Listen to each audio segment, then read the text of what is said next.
Where is value actually being lost in a customer value journey? Between the stages, every time a prospect moves from one stage to the next with no structure in place, value leaks.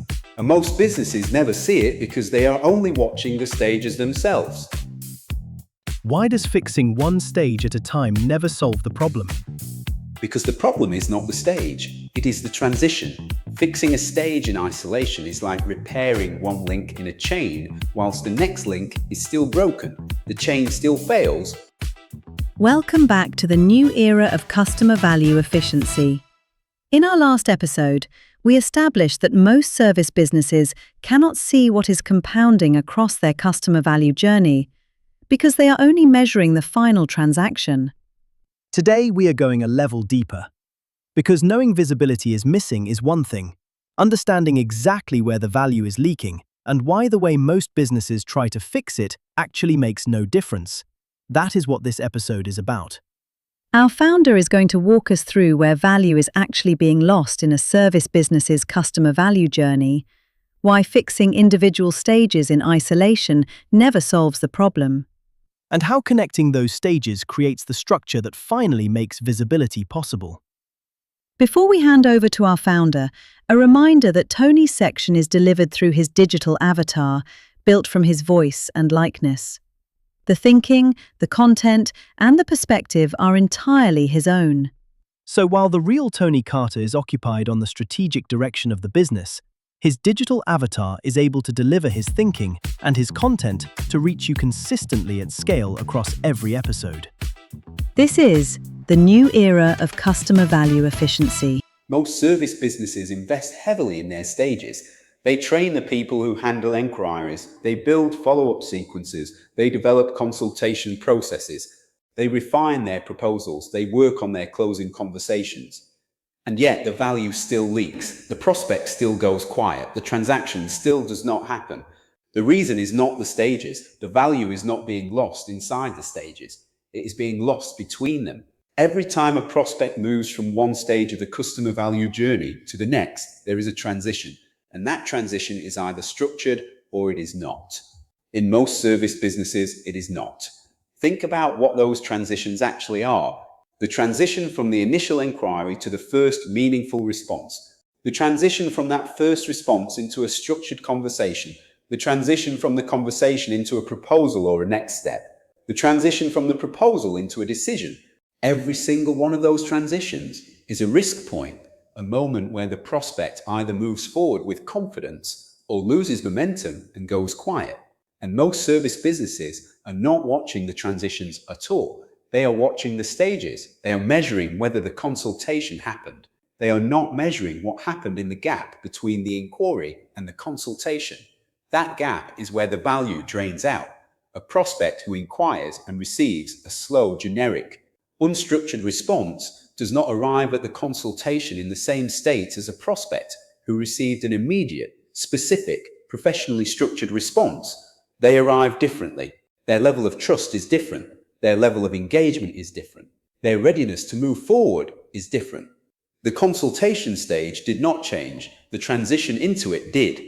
And that transition determined the quality of everything that followed. This is why most service businesses struggle to grow despite continuously improving their stages. The improvement never fully lands because the transition delivering the prospect to that improved stage has no structure. Now, here is where the second problem compounds the first. When a service business realizes something is not working, the instinct is to fix the stage, retrain the team on the consultation, rewrite the proposal, redesign the follow-up sequence. These are all stage fixes. And stage fixes applied to a journey with broken transitions are largely wasted effort. Here is why. Imagine a chain with 6 links. Each link represents a stage in your customer value journey. You identify that link 3, the consultation, is not performing as well as it should, so you replace it with a stronger link. You invest time and resource into making that link as strong as it can possibly be. But link 2, the transition into the consultation, is still broken. Prospects are still arriving at your now improved consultation, having been through an unstructured, slow, generic transition. They arrive disengaged. They arrive with reduced trust. They arrive less ready to move forward. Your improved consultation is now being experienced by prospects who were already partly lost before they got there. The chain still fails. Not because link 3 is weak, you fix that, but because link 2 was never addressed. This is the cycle most service businesses are trapped in, continuously improving individual stages, continuously wondering why the results do not reflect the investment, continuously returning to the same conclusion that they need more leads coming in at the top. They do not need more leads, they need the transitions between their existing stages to have structure, because without that structure, no volume of leads and no quality of individual stages will produce consistent, compounding results. So what does it actually mean to connect the stages? A connected customer value journey means that every stage has three things clearly defined. It has a defined entry point, the precise moment and condition under which a prospect enters that stage. Not a vague handover, a specific structured moment with specific criteria that must be met before the prospect moves forward.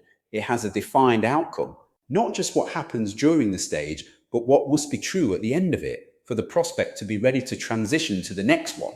What does a successful stage look like? What does it produce? What must the prospect know, feel, or have agreed to before they move on? And it has a defined handover, the structured action that moves the prospect from this stage into the next. Not an assumption that they will follow up, not a hope that they will respond. A defined intentional handover with a clear next step for both the business and the prospect. When every stage has those three elements, entry point, outcome, handover, the transitions between stages are no longer gaps. They are structure, and structured transitions are visible. You can see whether a prospect reached stage 2 with the right entry conditions. You can see whether stage 3 produced the outcome it was designed to produce.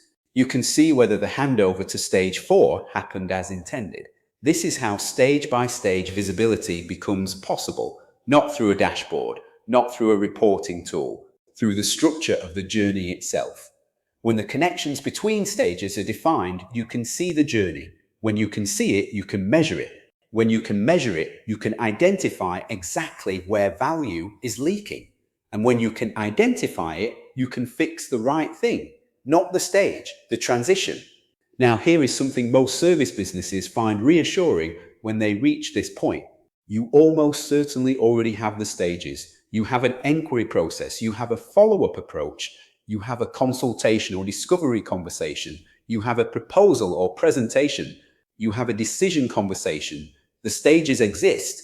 What is missing is the defined structure connecting them, which means most service businesses are closer to a functioning, visible, connected customer value journey than they think. The work is not starting from scratch. The work is in defining the transitions, the entry points, the outcomes, the handovers that connect what already exists into a structure that can be seen, measured, and improved. That is customer value efficiency, not more stages, not more activity. A connected journey where every transition is structured, every stage outcome is defined, and nothing valuable leaks out between them. What strikes me about this episode is how simple the diagnosis actually is once you know where to look. It's the transitions, not the stages. And I think the chain analogy is one that every service business owner will remember. You can have 5 strong links and 1 broken one, and the chain still fails. Fixing the wrong link solves nothing. If you are running a service business and you have been investing in improving your stages, your consultations, your proposals, your follow-up, and the results are still not reflecting that investment, this episode is telling you to look at the transitions between those stages. That is where the value is leaking, and that is where the fix needs to happen first. If you want to explore how this specifically applies to your business, you can take the free course snapshot. It takes less than 10 minutes, and you receive an instant on-screen view of where value may be at risk in your business, including operational waste indicators and potential value at risk estimates, with a transparent and easy-to-understand maths breakdown. Just go to valuerecoverysystems.co.uk to complete your free course snapshot in less than 10 minutes. If this episode gave you something to think about, please subscribe and click the notification bell here on YouTube. And follow us on Spotify and Apple Podcasts so you never miss an episode. In our next episode, we are going to look at what a fully connected customer value journey actually looks like when it is working, and the specific indicators that tell you whether yours is or not. Until then, we will see you in the next episode of The New Era of Customer Value Efficiency.